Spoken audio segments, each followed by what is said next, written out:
I'm Taylor Nicholl. And I'm Michael Lester. And we love making movies. Welcome to the Finding Favorites podcast, where we explore your favorite things without using an algorithm. Here's your host, Leah Jones. Hello and welcome to Finding Favorites. I'm your host, Leah Jones. It's 10 till midnight on Sunday, October 1st, and I am squeaking this one in under the wire. What a weekend I've had. I went to dim sum and drag at Furama in Uptown. I celebrated Sukkot with friends. I saw Stop Making Sense at the Music Box last night, where hundreds of people danced during a Talking Heads movie. I had never seen it before, but Jesse from Upper Middle Brow, and I went with some mutual friends, or with friends, and one of his favorite movies, and it was quite the experience. Today I headed down to Lawndale for the Chicago Sukkot Design Festival, and then wrapped up the day back in the movie theater to see A Haunting in Venice. So it was a beautiful bonus summer weekend in Chicago. I was busy. I was out of the house. So this is late. This week I'm talking with Nicholl and Michael Lester. They are filmmakers from a small town in Texas. The cicadas, I'm not good enough at sound mixing to get the cicadas out of my microphone. So we had some challenges with our sound. So my apologies for the sound quality. It's a little noisy, but I'm going to blame it on the cicadas and hope that you enjoy this conversation with Taylor and Michael about why they love filmmaking. Boosters are out for COVID. Flu vaccine is available. RSV vaccine is available for the first time ever. So wash your hands, wear your mask, get your booster, and keep enjoying your favorite things.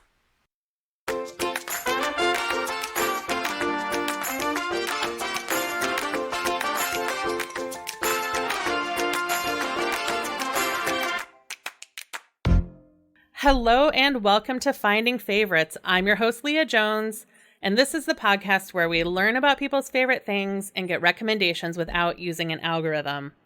I am so excited, as I am every time that I get to have someone back to the podcast because they have a new favorite thing to talk about. And it's like double the fun today because I have two people joining me. So we have Taylor Nicholl, who you met when she came on to talk about Dax Shepard in the Armchair Expert podcast, and her filmmaking partner, Michael Lester. Taylor and Michael are filmmakers from Texas, working on this year 2 feature films. We're going to get into it. Taylor, Michael, how are you doing? Doing good. How are you doing? I'm good. How's I feel like you're going to be hearing cicadas from my end because I opened the window, but it's like a perfect end of summer day in Chicago. How are things in Texas for you guys? It's our end of summer day as well, too. We've been in triple digits for 2 months, basically, and tomorrow is the first cooler day. Oof. So still a little warm today, but cooling down, and tomorrow will be better. Awesome. Low 90s is our cool day today.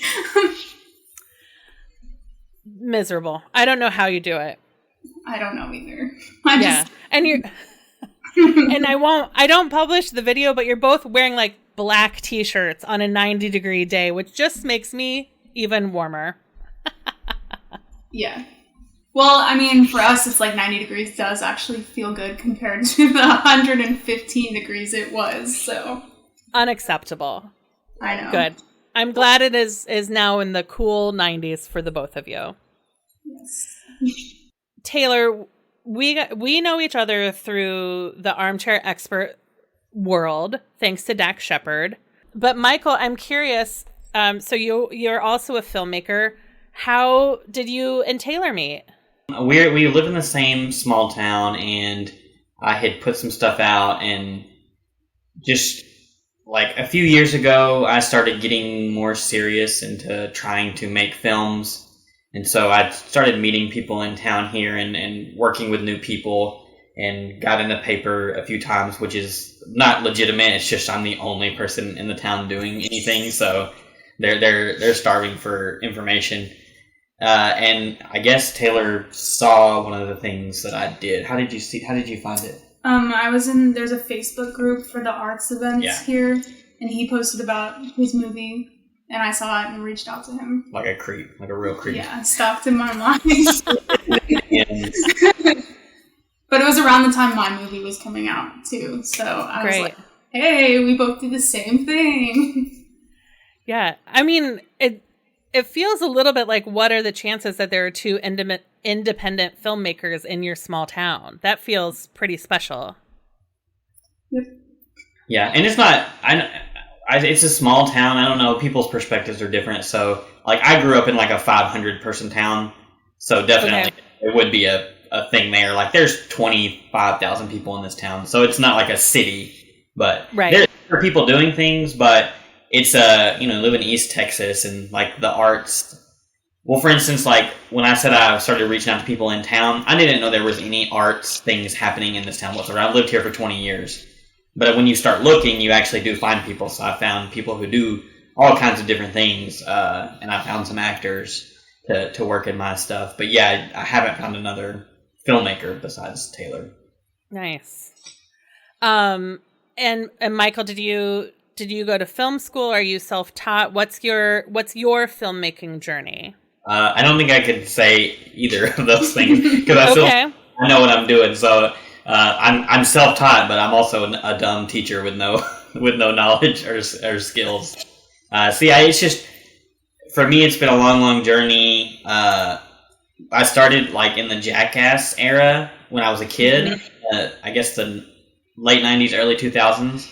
So me and my friends started with the camcorder and just like jumping off of houses and doing dumb stuff like that. And then once you like have to put a video together, or I guess the first time you show a video to a friend that hasn't seen it and they laugh, then that creates a new thing in your brain. So then we went from that to like writing little skits, and then that's ultimately progressed to short films, and then now like trying to make feature films. So it's it's just been a thing that I've always done, and I've just gotten more serious about it in the last few years. Yeah. That Jackass period. So I think I'm a couple years older than you. I was the hall director of an all-men's freshman residence hall in Colorado, in Durango, Colorado, when Jackass came out on TV.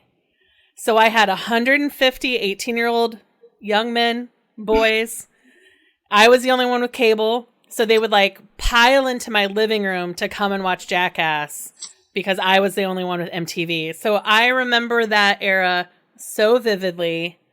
And I would write a paper about how Jackass is one of the best documentaries about male friendship available to us. Like, if you watch I'm sure you saw Jackass 4. I haven't, actually. What? I aged out of it. I didn't age out of it, but for me, I moved on from that type of content. Yeah. I know it's good. Like, I've heard people talk about it as it's, like you said, like it's actually a little deeper than the rest, about the relationships and the longevity and the things that those guys have gone through.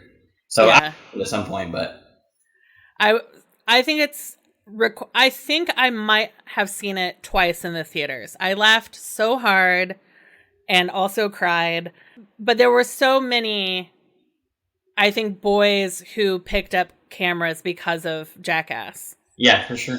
That was definitely us. It was a weird for like just kids who don't have any like talents or abilities, and you're just like make a mark. It's like it's a strange thing to find out that, if I just let you kick this ladder into my head, people are gonna somehow think that we're funny or that we have something to offer, and so it was kind of an abusive thing to find out. But yeah, that's what we did. We just threw stuff at each other and jumped off of things, and it definitely got us started with cameras and into that whole thing. Yeah.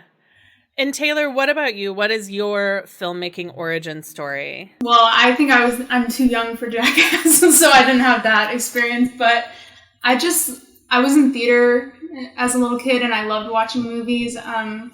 My mom's like big story she likes to tell about me as a kid is that I would watch Barney over and over and over and over and over again until like the VHS broke. Mm-hmm. So I just like to rewatch things, and by the time I had seen it 5 times, I could like recite it forwards and backwards, and I just loved so much watching movies. And then there's a movie, it's a live action Peter Pan, I think it's from like 2001, 2003.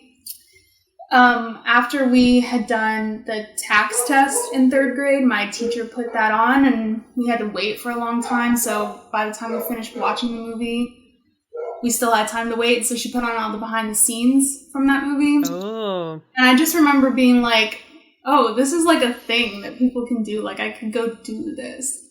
So I got a little into acting first. Mm-hmm. I auditioned for Barney and I auditioned for Disney Channel, and I wanted to be on Disney Channel.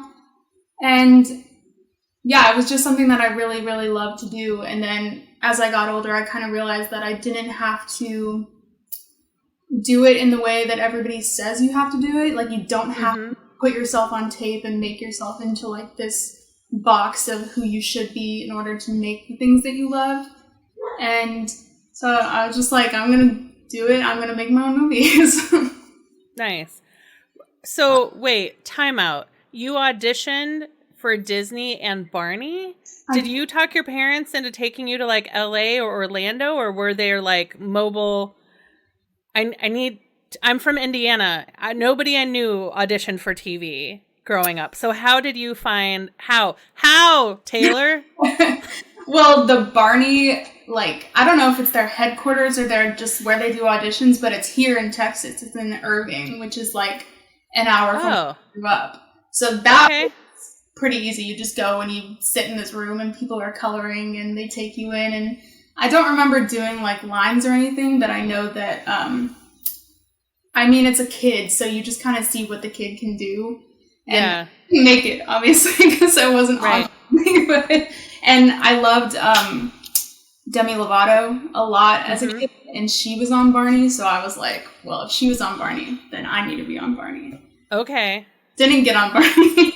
And then for Disney Channel, it was during, like, the internet and stuff, so it wasn't like I had to go to LA or anything like that, which I'm sure people did at the time, but it was just emails. Like, put your kid in for this and put your kid in for that. And I tried to be in Camp Rock and all this stuff because I thought I should be.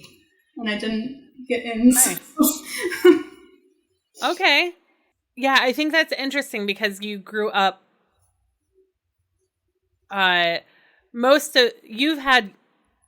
YouTube was created when I was in my 20s. But I think for Taylor, you've almost always had YouTube, right? Pretty much. I remember in 3rd grade is when I saw my big first YouTube video. Right. So I'm curious for the two of you,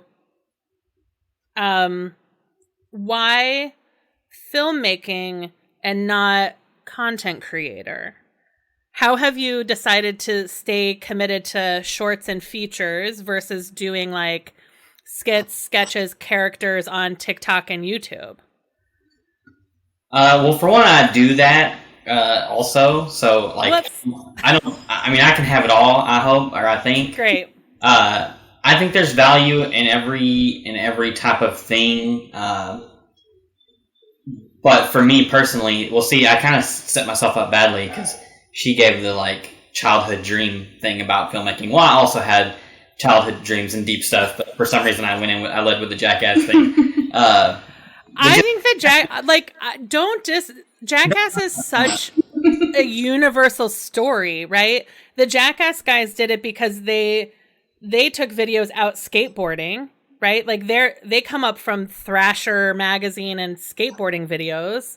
And I think I do not, and it's not just because I watched the clip where you talk about Jackass in your movie, but I'm not going to let you discount Jackass being an inspiration. No, I think it has value. I'm not, when I talk about things, I don't really talk about them for what they are, but more for what they mean. So I have a point forming in my brain.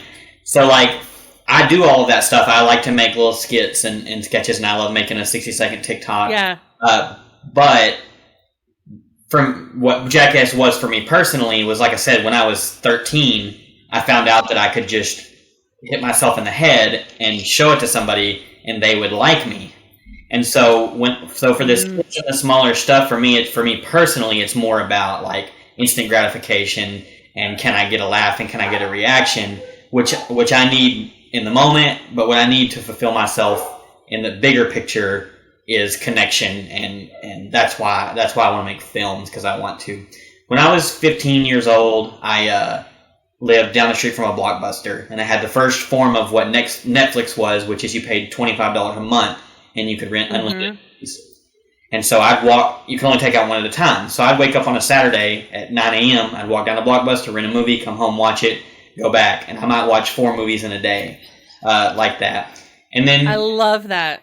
And at that time, you couldn't just hop on the internet and find anything out about a movie. You just had to look at the case, and based on what they put on it or what words they had on the back. So at a certain point, I was watching movies that no one has ever rented from Blockbuster. And so what I found were these more kind of like obscure movies or character movies. And I lived in this small town where I felt different. I felt I was thinking and emoting on a different level than the people around me. And again, when you don't just have the internet like you do now, and you can't just hop on and find 10,000 people who feel like you, it can be very isolating and lonely. And so when I found those movies, I was like, there's people in the world that are like me, and they feel the things I feel, and they think the things I think. And so that's ultimately what I wanted to do with films, is like just connect to people and say like, this is who I am, and maybe that can help you figure out who you are at some point. Yeah. I love that. Our video store was also like 3 blocks away. It was in the shopping mall. It wasn't a shopping mall. The strip mall with like the Kmart, and there was a Kmart at one end, Little Caesars, a Chinese restaurant, and a Blockbuster or a video store. So absolutely walking distance. And we would occasionally, I remember when you would also like rent a VCR from Blockbuster or U-Haul. So we would like rent a second VCR from U-Haul, rent a bunch of movies for the weekend, and then we would pirate the movies using the second VCR we had rented. And we would have like every videotape in my house would have like 2 or 3 movies on it. And then that's what we would watch during the week and in between rentals. Yeah. I'm old enough to barely remember that. So we were poor growing up, so we would never get to do anything like that. But I remember one time my parents were probably close to getting a divorce. So they were like, let's have a special family night. And so I remember we rented a VCR and Aladdin, I think, is what we rented. We got to watch that and then feel good for a minute until our lives were ruined the next week or whatever. We're going to give the kids a movie about their wishes, the greatest wishes coming true. Yeah. And then do the opposite.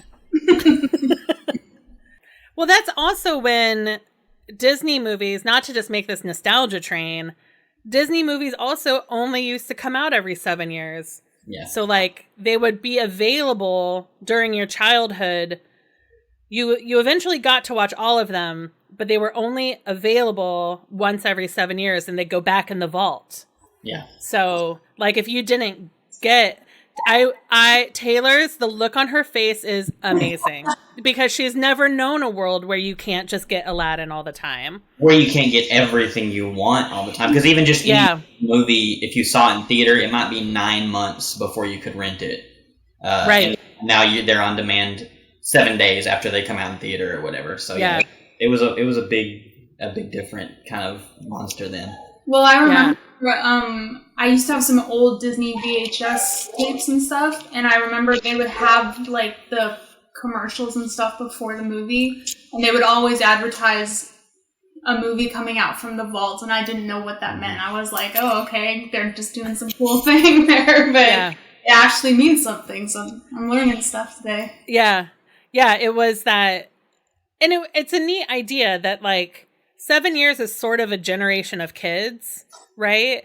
Like, that's elementary school is 7 years. So they would make a movie available. Cinderella's available this year, and then it's not available for 7 more years. And then by the time it comes back, like, there's a whole fresh crop of kids who never got to see it, who, like, their parents will go out and buy it for them. Yeah. It's crazy. But it's difference in, like, you know, all of those movies being, like, gigantic moments and milestones of my childhood, like The Lion King and Aladdin. And then now you don't have anything like that because you're just getting everything from every direction. And so nothing is ever like a life marker anymore. It's all just kind of jumbled. So it was nicer that way to me. I don't want to sound like an old person, but like it's too, whatever we have now is just too much. I mean, I land tonight and decide to watch a movie. And for me, watching a movie has actually turned into scrolling for a movie. If I say I'm going to watch a movie, that means I'm going to look for a movie for 45 minutes and get tired and go to sleep. Yep. No, absolutely. My high school is defined by Aladdin, Beauty and the Beast, and Lion King. Like, those are the 3 Disney movies of my high school experience. Yeah. Because we did Beauty and the Beast and marching band, which was very fun. Ooh.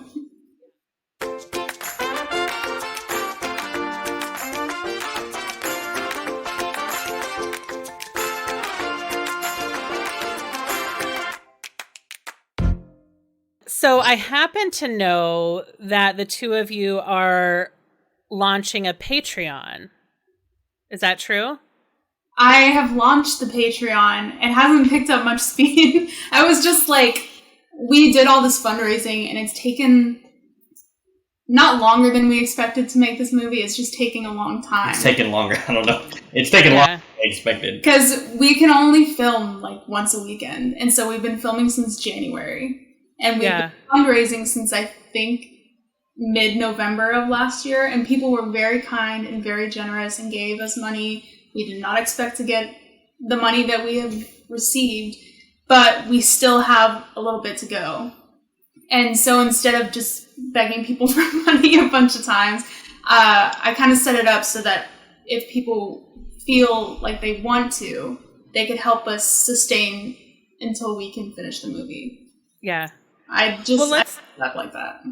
What are the projects? Talk to me about, like, what's on your to-do list. What are the projects you're working on? Well, right now it's a project. That's literally one we've been working on since January, and it's the movie that I wrote. It's called Inspirational Blame.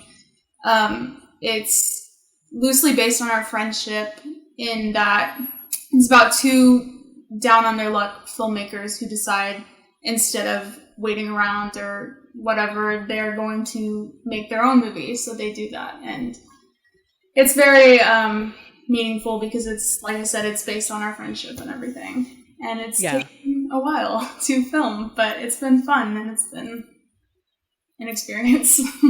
Do the two of you, because you're both acting in it, right? Mm-hmm. Do you have is all the camera work, like, you're setting up a tripod and you're running in front of it, or do you have anyone else on crew with you to help with, like, lighting? And are you the crew and the actors and the directors and the writers, or is there anyone else holding a piece of equipment for you? It's mostly us. We'll have some people in to help every now and then, but no one's gonna work for free every Saturday for 9 months. So it's mostly us. We find creative ways to work around that. I mean, I think it's good to an extent. At some point, you want to just have people there to help, but it makes us better and smarter. You know, every time we run into a problem, we have to figure out how to solve it just between the two of us. The good thing about this movie is it's these 2 leads, and so we're separate a lot of the time, and then we're together some of the time. So when we're separate, at least Taylor, if it's my day and my scenes, Taylor will be just running camera, and then vice versa. It is very demanding of us, though, because it is a bunch of juggling of hats. In that it's like, okay, we're here, let's set the camera up, let's make sure the audio is working, let's do all of this stuff, and then run in front of the camera. Now we have to cry, and then when that's done, you cut, and it's like switching the hats again. So, but I feel like it is more personal that way, and it feels like we've worked for it a lot, because we are literally just working for 8 hours a day while we're filming, and so, yeah. Nice. And is this technically something I've learned over the last year, because I've had a friend out with a short doing the festival circuit. Is this is technically a feature? So does that mean it means it's like 100 minutes or 60? What is it technically a feature? How long do you anticipate it being? It's 100% a feature, and I think depending on the festival, they say that a feature is something that's over either 45 minutes or 55 minutes. And this is going to be way longer than that, I think. Okay. I think, so in the screenwriting world, they say that 1 page equals 1 minute. And I think this movie is 137 pages. Okay, great. So it's a feature. Have you been filming the script chronologically, or are you chunking it out, like you're doing April is all Taylor scenes and May is all Michael scenes? Like, how are you attacking the project of getting it filmed? It's neither of those things. It's just do what you can when you can. So yeah, like if we have outside scenes and it's 110 degrees, we'll have to try to shoot inside scenes that day, and it's like location and actors are, the main scheduling thing. Like in my experience, 50% of the work of making a movie is just saying, can you do it Saturday? No. Okay. Can you do it Sunday? Yeah. Okay. Then I'm going to call this guy and see if he can do it Sunday. That's all the work. So it's definitely not chronological. And it's just whatever you're forced to do, basically. Like what you can get done that day. That's awesome. Yeah, and I somehow made it so that, like, I think, like, most of the outside scenes we filmed when it was 115 degrees outside. There's one scene that was supposed to take place during winter, and we're outside. I'm wearing, like, a thick turtleneck, and it's so hot outside. But I think we're done with all the outside scenes. But now it's gonna be nice weather, so it's like we should have like flipped that. But we should have. But again, we didn't know that it was gonna go on this long, and so like I said, you just got to do it when you can do it, and we couldn't say, well, we'll just wait 10 months to shoot the winter scenes when it's actually winter again. No. Yeah. Okay, so the page on the Patreon, people can sign up if people listening aren't familiar. Patreon is a website that allows artists and creators essentially to set up patronage programs where, like Michelangelo or any of the artists of the Renaissance, right? You're having patrons who pay $1 a month, $10 a month, $100 a month, so that you can actually plan and budget for your filmmaking. And so essentially you're looking for people to subscribe for a certain dollar amount every month. And then I know when I looked, like, that people might get credit, like they'll show up in the film's credits. And so there's a little bit of like a Kickstarter rewards level to it, but people should go on Patreon and sign up. And even if it's $1 a month, I think when you know that the money is coming in every month, you can be more planful about how you're going to buy new equipment or budget out the rest of the movie. Exactly, yeah. Mainly everything that is left is just we have to feed people. And we have scenes coming up where we have actual actors there that aren't just me and Michael. Me and Michael could go to like McDonald's and be fine. But other people I feel like would want something different. So it's mainly just to get us through to the end of filming. And in return, we're giving people, like, I think up there I have like few stills from shoot days you can see early, and then we have like a behind the scenes videos up there. you just get to see some of the stuff we're working on in return for helping us out. That's great. And you sent me pictures,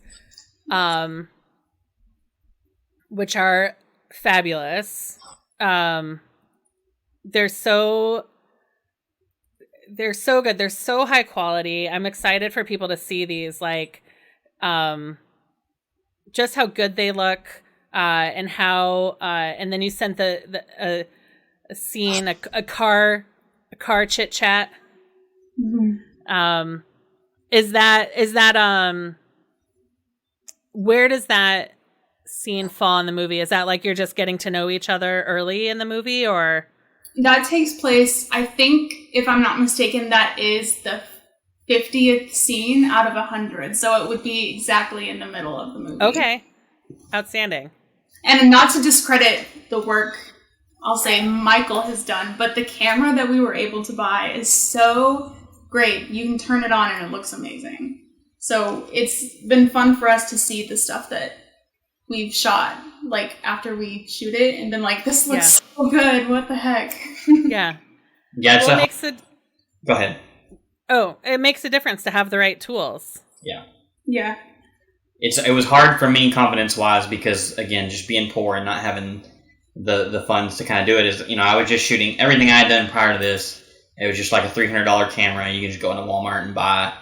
And so, for instance, the very last scene of the very last film that I made and Taylor helped with is we set it, like, I really had a picture in my mind, and we set it up and we lit it and we did everything. We spent an hour setting up for a 20-second shot, and it looked good, it looked okay. And then that was the last thing we shot with that camera, and then we got the new camera, and like she said, literally I just clicked it on pointing at a tree, and I'm like, oh, it looks better than anything I've ever constructed with any amount of work and time. And so it was good because then it like opens up a new world, but then also it kind of is a bummer because it's like, I really thought I sucked the rest of the time, but it really was just, and then of course everybody has access to good stuff because technology gets better. So you'll like be in a Facebook group and you see a 15-year-old kid that's making like amazing cinematic stuff. And then once you finally get a camera, you just realize, oh, he's not like that much better than me. His parents are just rich and bought him an $8,000 camera to just play with. Right. So that's been a whole journey in itself. But again, like, that's kind of a pessimistic look at it. But yeah, we're very happy to have the camera and that people bought it for us basically with the donations and yeah, that was amazing. I had done a fundraiser for myself previously, and I'm not good at that kind of thing. And I raised like $50 total from people, and then we did this thing. And Taylor, she built all these programs, and she's much better at all of that. And yeah, it turns out if you just ask people who like you, then you might be able to get some money, and it worked out for us. I think there's this really great quote from Ira Glass from This American Life, and he said it years ago in an interview, and then Mike Birbiglia talked to him about it on a recent episode of a podcast. And it's about how when, as an artist, your taste is, you have better taste than you have abilities when you start making your art. Yeah. And how frustrating it can be when you know what a good movie is because you've been studying movies your whole life, and then you start making them, and you have to go through the dip. Like, you've got to go through the slog of learning the craft before you can make things that are as good as your taste, right? Like, your taste outstrips your ability at the beginning, and that is so hard to get through. Yeah, and you just have to do it. Like, filmmaking is a very specific thing. Like, when you asked earlier about being self-taught or whatever, it's like, you can go to film school, or you could just buy a textbook and you could read every way to do a thing. Mm-hmm. But with filmmaking, you just have to do it. That's the only way you'll ever learn. And like we talked yesterday, we shot some stuff yesterday, and we have a couple shots in this movie that we really just love, and they came out perfectly. And they come out I say by accident. I don't want to like take the credit away from us, because like you said, that's the thing, is we've got the idea in our head and we know what we need to get, but we just don't know exactly how to get it. Right. And so sometime with like yesterday it was simple as a role focus from a foreground character to a background character, but based on the scene and what's happening and what they're saying, just the speed of that role focus matters. And we got one perfect yesterday, and it was mostly by accident. But again, I knew what it was supposed to be, but I wouldn't be able to. I couldn't just say you got to roll focus. It's got to take you 1.5 seconds to switch from this character to this character. I just had to see it, and Taylor just happened to do it perfectly. And then so they do it, and then and then from that moment on, like you understand what that concept is and how to do it. And another thing for us is that, or for me, I'll say, is that, so I wrote the movie and then I storyboarded the entire movie, and that is just drawing exactly what you think the shots are going to look like. And in the beginning, I would get really frustrated because either the shots are not going to work or it's not going to work the way I wanted it to. And I think that's a big part of filmmaking, in that some people can do that. Like, I'm sure Steven Spielberg can go in and just like do exactly what he wants to do, and it's going to look exactly like he thinks it's going to. Now He's Spielberg. He can do that now. Yeah. But I think something that was really, or is really meaningful for this movie, is that it is not just set in stone exactly how I planned it to. And I think it's very cool to be like in the moment, and Michael will say, well, what if we did it this way? Like, this will be really cool. And in the beginning, especially, I was like, no, I don't think so. I don't think it's gonna work like that. But it doesn't. Like 90% of the shots in this movie are because he's amazing, and he just, like, the way he sees things, it looks so cool. And I'm glad that it works that way and is not exactly like I wanted it to, because if it looked exactly like I storyboarded it, it wouldn't be the same movie. And I'm very thankful for that. Yeah, it's just, I mean, that's why it's such a fun thing, is because it's collaborative and it's organic. And so Taylor focuses, she's a writer, and so she writes characters, and she, you know, that's, I mean, I don't want to speak for her, but like, I think that's the words and what the words being said and what they mean and how they're affecting the characters. That's what's important for her. But like, I love getting to a set or to a location and then imagining not what the characters are going to say, but how they would feel saying it in that place. And so that for me is like how I get inspired, and I storyboard my stuff too. But you have to have some kind of idea, but I'm not strict on it, and I love just walking into a space and thinking, how would humans live here? How would they interact? And so we do that, and it's we have a good balance, and also we listen to each other. So sometimes I'll say, I think this is what should happen and what I would do, and she'd say, well, I wrote the movie and that's not what's going to happen.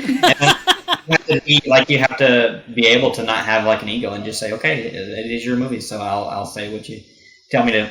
Yeah. But then and then vice versa, she has to be able to listen to my ideas and say, maybe that would be more interesting, or add to the emotion of this scene or whatever.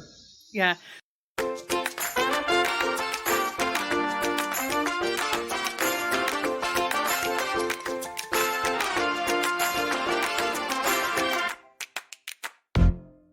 So I'm curious, like, let's fast forward to 10 years. And so it's 2033. That seems impossible. It's 2033. You both are living in, let's say, LA or Atlanta, which are like the two of the big film industry hubs. You're working on a big project together, $10 million budget, and you each, you know, like, you're executive producers and you get all the extra credits. But like, if you could only have one primary role on a movie because you're like fully staffed, what would you want would you, Michael, be like the director of photography? Would you actually be locations and set deck? Like, if you could do one job on a movie and not all the jobs on a movie, what job would you want? My answer is a little bit of a cheat, because it would just be director, which basically gives you power over all the jobs. But I have, people will say that I'm self-deprecating or whatever, but I just am a truthful, honest person about who I am. Like, I wasn't always, and I had a lot of hard times of trying to figure out what I was doing and whatever. So I'm old enough now that I know who I am. I know what my strengths are. So, for instance, I did go to film school or a video production school for 6 months, and so I got on this project with a group of people, and I'm trying to set up the lights, and I can't do it. I don't know how to do it, and I'm trying to expose the camera, and I can't do it, and I don't know how to do it. But then I'm able to just step back from all those things, and I can recognize, well, that light needs to be doing this to work for this scene, and that camera needs to be capturing this. I can't seem to do any of those individual things on my own, but I am good at big picture and understanding how all the elements work together, and so I feel like that's when I'm most successful, is when I can just step back and see the big picture and try to help inform people. I mean, even with actors, I feel like I'm pretty good at directing actors and helping them understand the moment or why. Like I said earlier, what I would do is say, I wouldn't say this, and then I'm able to say, well, you wouldn't say this, but this character that you're playing is going through something different than you have gone through, or they're going through the same thing you did, but they are handling it differently. And so I think I'm pretty good at helping each individual person on the set kind of understand how they're a part of the bigger picture and how they're serving the bigger picture. All right. So your career dream, director. Yeah. Great. And Taylor, your career dream? Mine is easy, but not easy, because if I never acted a day in my life, I would be really sad, because I love to act and I love making things. But at the end of the day, I'm a writer. I've always been a writer, so I would write movies. But I'm also a little of a control freak when it comes to my stuff, so I don't want to just write something and give it to somebody and let them have control. I would want to write and make the movie myself. So So I guess you want to be a writer director. A director? I don't even know what I'm. I had a lot of coffee, and I took my ADHD medicine at 11 a.m. High risk situation. So I don't even know what's coming out of my mouth right now. So you would be a writer director, and then who is it? Is it there's a couple directors out there who insist on giving themselves cameos. Is it Guillermo del Toro? Does he do funny, not funny, haha, or Quentin Tarantino?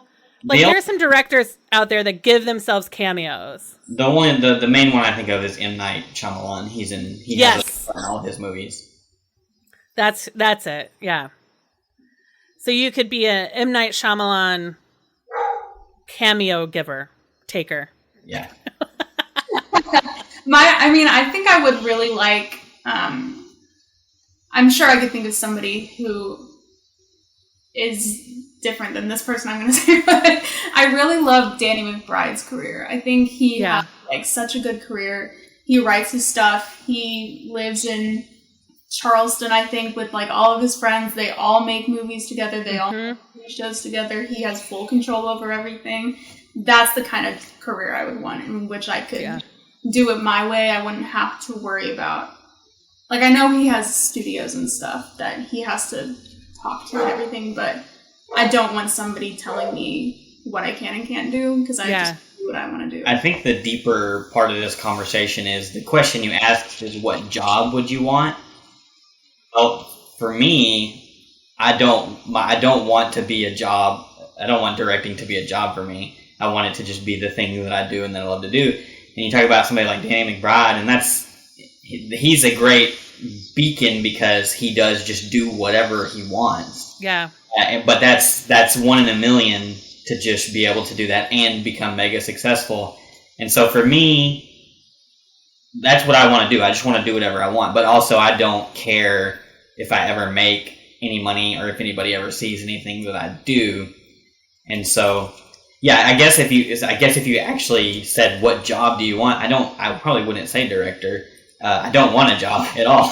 I don't want to go the real world for financial stuff. The thing that I love and that I'm passionate about and that I dream to do is to make films. Okay. But we talk about all that stuff a lot, the balance of just regular life and making movies, and then even back to the Jackass stuff, and in acting for me, like I do act and I like to do it, but I know specifically for me, I like it because it can make people like me. So if someone cry or do something funny on camera and they like me, and so I have a healthy relationship with. I know the reason I like to act is because it will make people like me. And then making movies is different. I make movies because that makes me like me. I'm proud of what I do and what I put together. Yeah. So it's all very complicated for me, at least anyway, because I think every second of every day. Yeah, I love that. I appreciate both of your answers. I think you're both really honest. I think Danny McBride is a great. Did he have an armchair interview? He did. I know that. I know that I've listened to at least one long form interview with him where he was just like, wait, why can't I do this in my hometown and just move the industry to me? Why do I have to leave my family for 6 months a year? Why can't I bring the industry to me? And he is really transformed. I probably his town and the lives of the people that crew with him. And I think it's really cool. Yeah, and he went to film school with those guys, Jody Hill and all the people that he makes all his shows with. He went to he's known them forever, and I think that's really, I respect it a lot that he brought the people with him. It wasn't like he was like, all right, peace out, I got this movie, I'm going to go be a movie star. He was like, no, do this, but also we have this still, and we're going to keep doing this, and I think I really love that.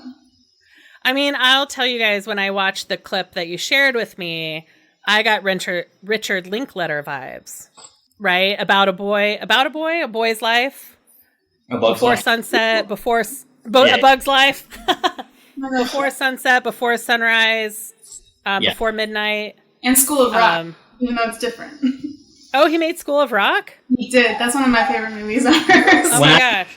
When I was going to Blockbuster and I was picking movies, Before Sunset, or whichever of those is the first movie in that trilogy. Before Sunrise, yeah. Those are the kind of movies that really, influenced me, and I just, when I talk about relating to people, I'd find an independent movie, and there's really no plot. It's just a moment. It's just a moment in time, and that was super intriguing to me, because I was like, oh, you don't have to follow a formula. There doesn't have to be a bad guy. Everyone can be the bad guy, or everyone can be the good guy. And you can just spend a moment experiencing someone else's experience, and that was very transformative for me. So yeah, just being in the car and just being a part of two people's conversations, and a lot of the conversations in the movie are inspired by real conversations that we had, and so that's why she wrote this. But that's the vibe of this thing that I like. Is it's just two people. I don't think for me, it's not like a story of will they be successful, will they make it big. It's just a story of two people who, despite their troubles in their personal lives, they have a shared goal, and they keep each other up. They pick each other up when the other one's down, and they just stay on that path. And to me, that's the whole thing. It's not about the destination, it's about staying on the path. And so there's scenes in the movie where that's all it is. It's just us talking about the things we like to do. Yeah. So I'm curious. We've been talking a lot about the filmmaking, where it comes for you guys, your goals, but I'm curious, what are some of your favorite movies or comfort movies? Are there movies that you each return to that you're like, I want to feel good, so I'm going to watch this movie? Or are you, Taylor, you've already said you wore out your Barney tape, so I know that you might be a repeat viewer. I'm chronically repeating, watching every single movie I've ever seen in my life. So, my favorite movie of all time is The Perks of Being a Wallflower. It'll always be my favorite movie. Yeah. But then I have other movies that I like. That Little Miss Sunshine is one of my favorite movies of all time.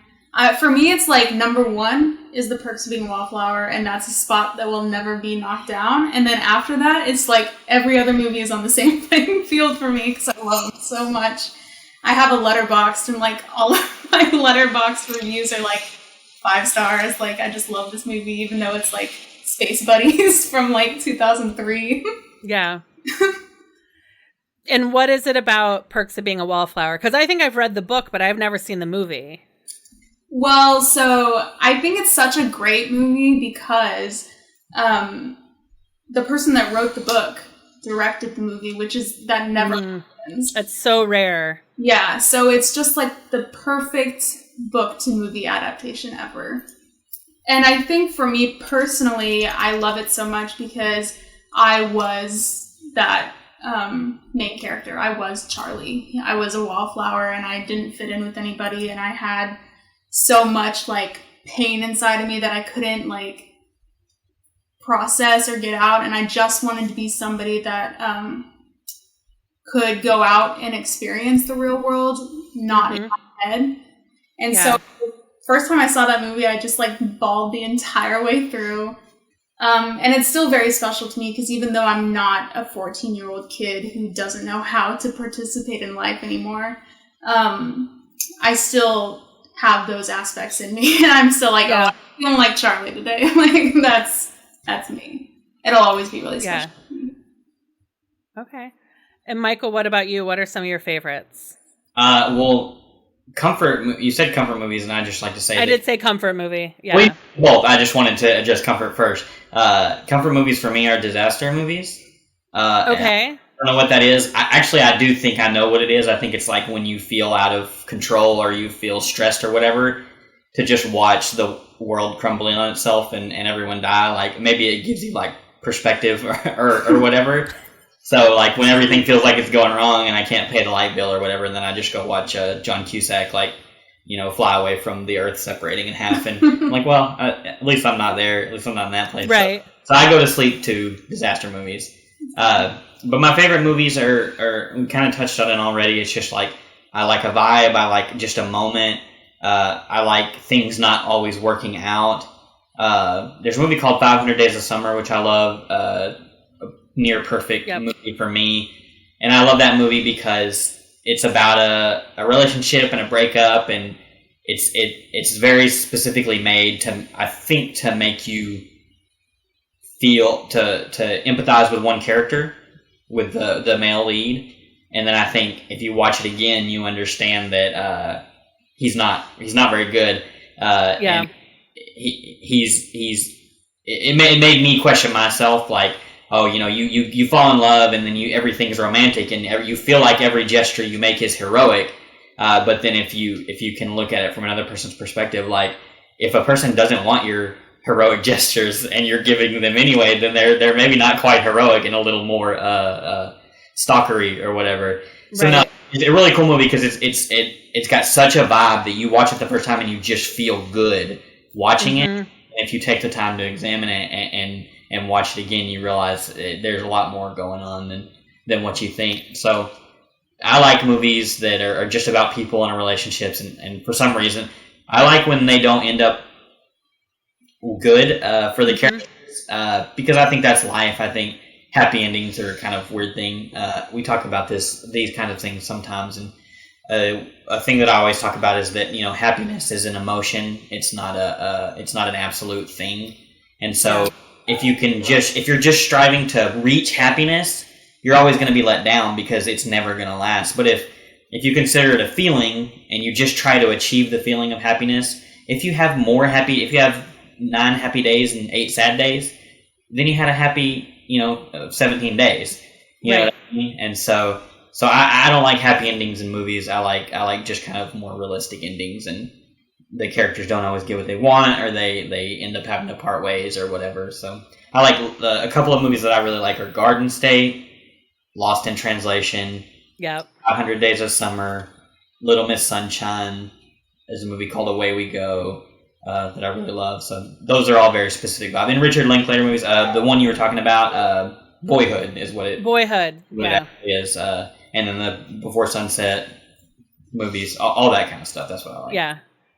The Before Sunset, the Before trilogy, Before Sunset came out, I think, my freshman year of college.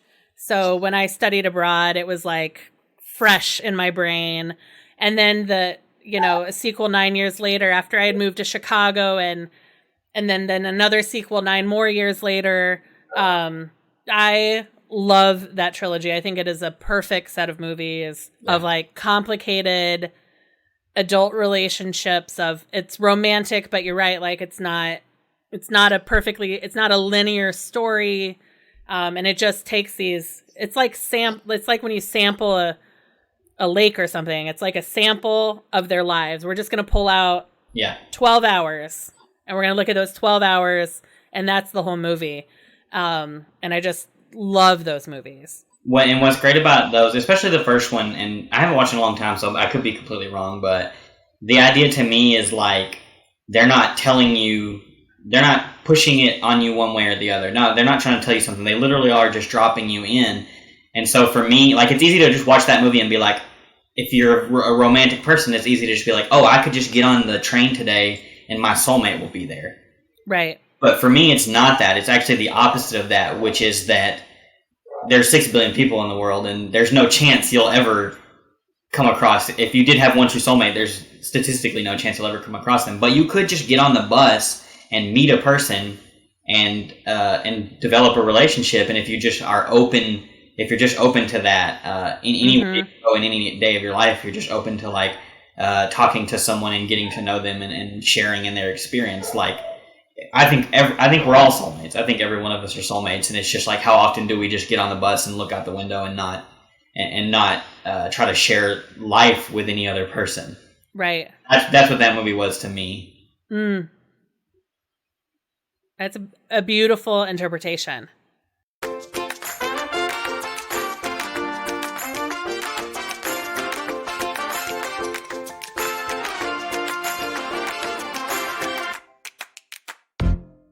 All right, so we've got the Patreon. People can get on board, subscribe, support the movie that you're the current feature. What's the name of the current feature, or what's the working title of the current feature? The title is Inspirational Blame.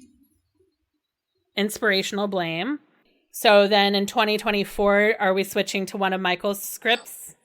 Yes. Yeah. Yeah, but we don't. Do you know which one that'll be yet, or are you going to wait and see how you feel after you finish Inspirational Blame? Yeah, I'm going to see how I feel. I've got a couple things, and I had one I really liked, and that was kind of the plan, and then I've just, again, like over the last few years, I've had new experiences and met new people, and I really want to make it, and I just think maybe I need to find a different way to do it, and so I've kind of reset on that and moved on to some different ideas. Yeah. So I have a final filmmaking question for you, each of you. Okay. It's super unfair of me to ask. What's your dream adaptation? Like, if you could get so Perks of Being a Wallflower, Taylor, is what you think is the perfect book to screen adaptation. Mm-hmm. But is there a story out there? And I'll tell you the one that I wish I could adapt, but I'm not a filmmaker, so it's just like, whatever. It's out there in the ether. I want somebody to do it. Mm-hmm. So I want to know about your dream adaptation. Mine is, there was a pilot named Leah Jones, who learned how to, snuck out of chemistry class to become a pilot in the 1940s, in the late 30s, early 40s, on Long Island. And she was a pilot of Piper Cubs during World War II, and she would ferry them across the United States. There were all these women pilots that flew domestically, and women who were plane mechanics domestically during the war. And I have it behind me somewhere. She wrote, it's a spiral-bound notebook of her memories of ferrying planes across the country. Where you could fly 2 states, and then you had to land the plane, fill up on gas, spend the night at some random motel. And she has since passed, and there's a annual scholarship in her name with the Piper Cub Club on Long Island. And I just am like, oh, there is a story there about these young women who were pilots during the war domestically. Because she has a story of they're flying a plane, and they would stop in places like my hometown in Terre Haute, Indiana. You weren't flying from LaGuardia to O'Hare. You were flying from little regional airports. So there was one time where she spent the night in my hometown. I'm like, that's really cool. That's so but she was piloting with somebody who had Now we would call it PTSD. At the time, they only called it shell shock.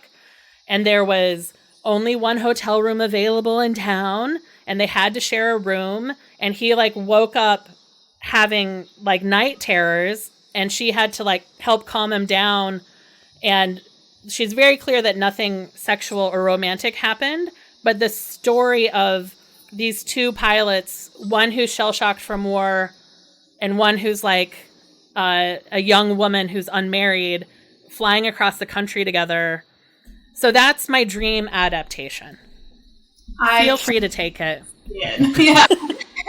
I will mail you the Notebook. I want it to happen so bad because I felt guilty. For years, she was the only Leah Jones on the internet. And then I started blogging in 2003, and I destroyed her SEO, and I have felt guilty about it ever since.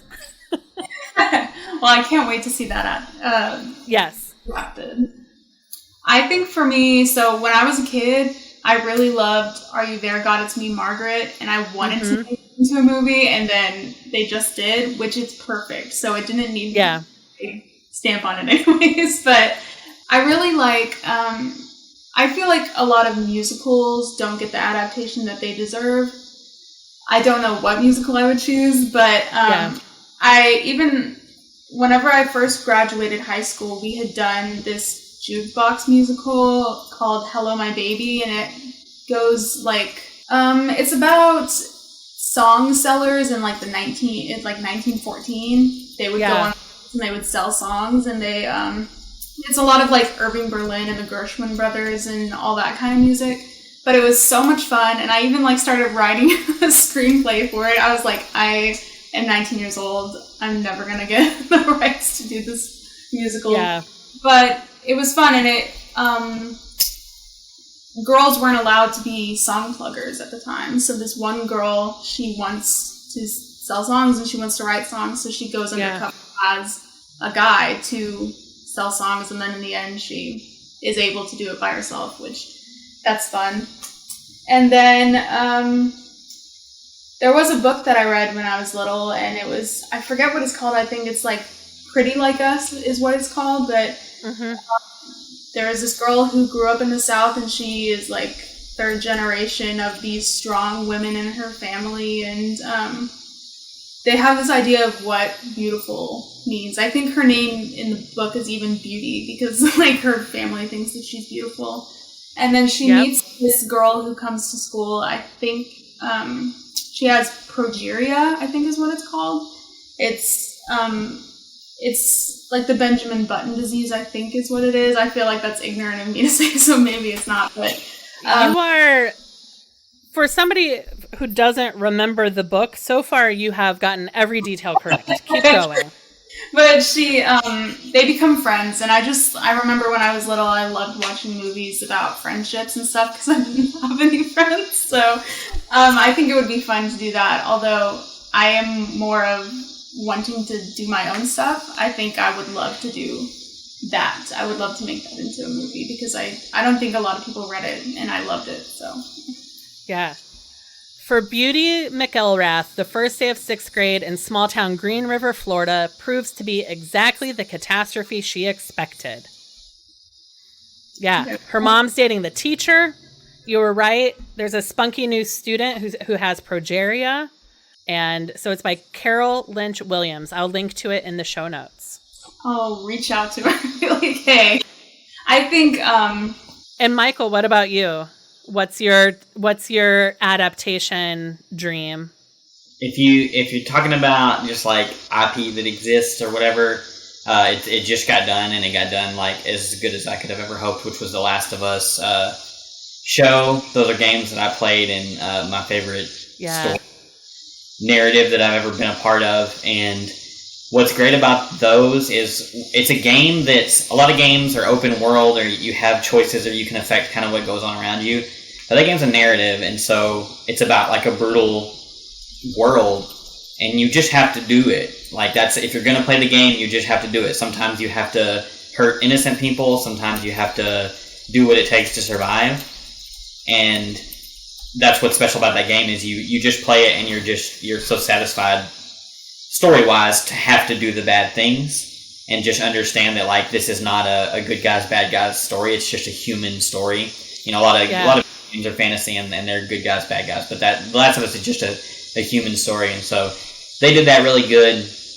I had the thought when you were asking, because you gave yours, and you know it's just about a person, and if there was a person's story that I could adapt, it would be my father. Mm-hmm. I hopefully you'll just cut all this, or I'll have to ask you to, because I'm just gonna cry if I talk about it. But I have a dad. He's a super swell guy, and just a real life superhero to me. And I know like everyone says that about their dads, but the preface that I can give you to understand is like I don't believe in God, and a lot of that is not unhealthy or anything or any trauma that's happened to me. I think it's actually because I just had a legitimate, true, loving father, who absolutely put me first and took care of me and loved me unconditionally and did everything exactly the way he should have done it. And he's an incredible guy. Like, he's genius level, intelligent, and he's funny, and he's charismatic, and like you'll never find anybody who crossed his path even just once that doesn't remember him and doesn't have a story to tell about him. And what's truly incredible about all of that is I've always strived to leave that impression as well, but it's always been for me. And he is somebody who legitimately does not care what people think about him. He just does what he thinks is right always, and he never doubts himself, and he never questions himself. And he did so many things that I think people don't do for their kids growing up, which is like, one, he never lied to me, not even protective lies. Like when I was like 6, I said, "Hey Dad, is Santa Claus real?" And he said, "No, he's not." And he always treated me like an adult, and he treated me specifically because like we had other siblings and stuff where like the punishment might be different. He never spanked me, even in as a kid in the 90s. He never spanked me, and I asked him once like, why would you maybe spank another kid and not me? And he said, because that's not what you need. That's not what's going to help you learn. Mm-hmm. He knew he could talk to me and I could understand the lesson even at a young age or whatever. Yeah. So he's amazing, and it's kind of funny because I would love to find a way to tell his story and give him that credit, but honestly, he doesn't care. He doesn't want it. It wouldn't do anything for him. Legitimately, when you tell your kids like if they want to get you a gift or do any of these things or whatever, and you literally, you can just say like, I don't need that. I just need you, and that's what it is for him. Like just the fact that I do love him and think of him that way. Like that's all he needs. But I do have, because I'm a filmmaker, I do have a very specific idea, which was just like a fever dream that I had once, which is a story that I could tell that gives the essence of what that is without really including him. Yeah. Part of what like fascinates me about him is he's kind of alien to me. So like he loves machines and he loves knowing how things work. And he loves knowing why things happen and why people do things they do. But he doesn't have any desire to be part of it. So he's like this outside thing. And so when we talk about our childhood and him doing the right thing, like for me and him, we're very different because I have also half of my mom, which is I'm very emotional. And I have things from an emotional standpoint. And he's very analytical. And so that's what's always intrigued me is like, when I have a moment with my kids, like I do it because I need them to feel whatever they're gonna feel, and like I don't know if I have to wonder sometimes if he really had that. I think sometimes he was really just looking at these situations analytically, like the Santa Claus thing, for instance. I don't know that he was just being honest with me to be honest with me. I think he knew that we were poor, and I think he knew that there were going to be Christmases where there weren't presents, right? And was going to become an issue, and so I think that was really more of like a business decision as opposed to just future proofing. Being honest, because he knew you were going to go to school, and Santa Claus was going to give other kids who were maybe assholes and didn't deserve good presents PlayStations, and Santa was going to give you socks maybe, And like, how could Santa be so unfair? Like, how could this omnipotent being be so unjust? And it's better for you to know the truth than to go to school in January and see that like Santa likes those kids better. Yeah. And I like that you said omnipotent because it takes me back to the God thing, which is that a big reason I have trouble with that is because it always feels conditional. So it's like God loves you and he wants you to have all of this stuff, but also he needs these things from you. Mm-hmm. And that's natural, human nature. Like, I need my kids to love me, and luckily I had my dad in his example, so I do need that, and I crave it or desire it or whatever. But I'm able to like understand, like I'm able to stop myself and be like, no, these are just humans that exist outside of me, and I've forced them to be here, and so it's my job to help them be happy and not use them to make myself happy.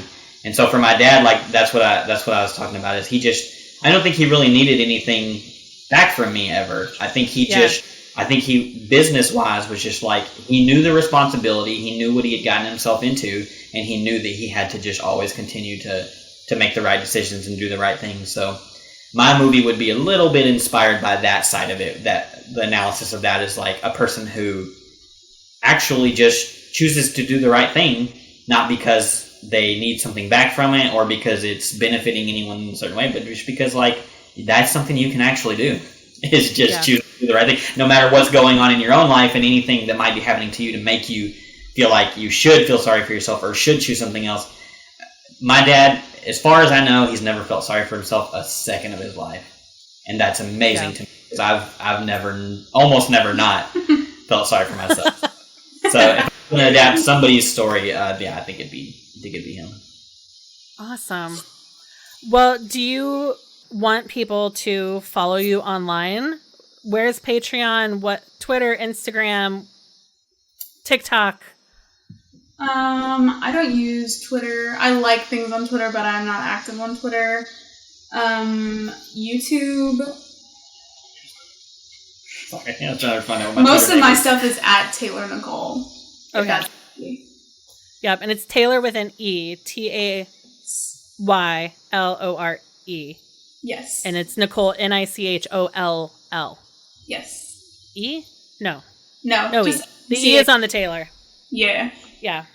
So I will link to your YouTube and your Instagram and the Patreon. What's the Patreon? Also Taylor Nicholl, or is it? I think it's Inspirational Bling. And Michael, you mentioned TikTok. Where can people find you online? Yeah, my TikTok is at mediocre_Michael.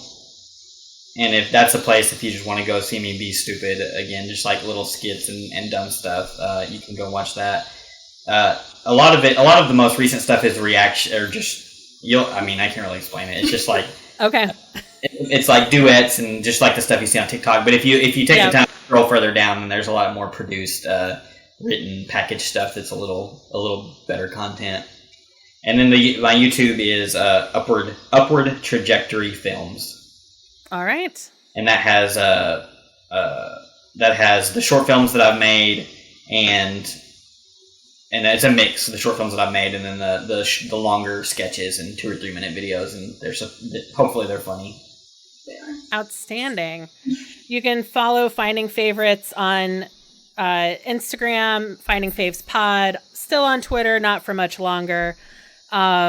Please rate and review on Apple Podcasts or on Good Pods. Those are the places left where you can review.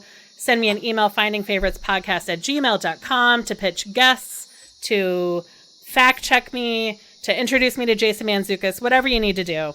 Send me an email.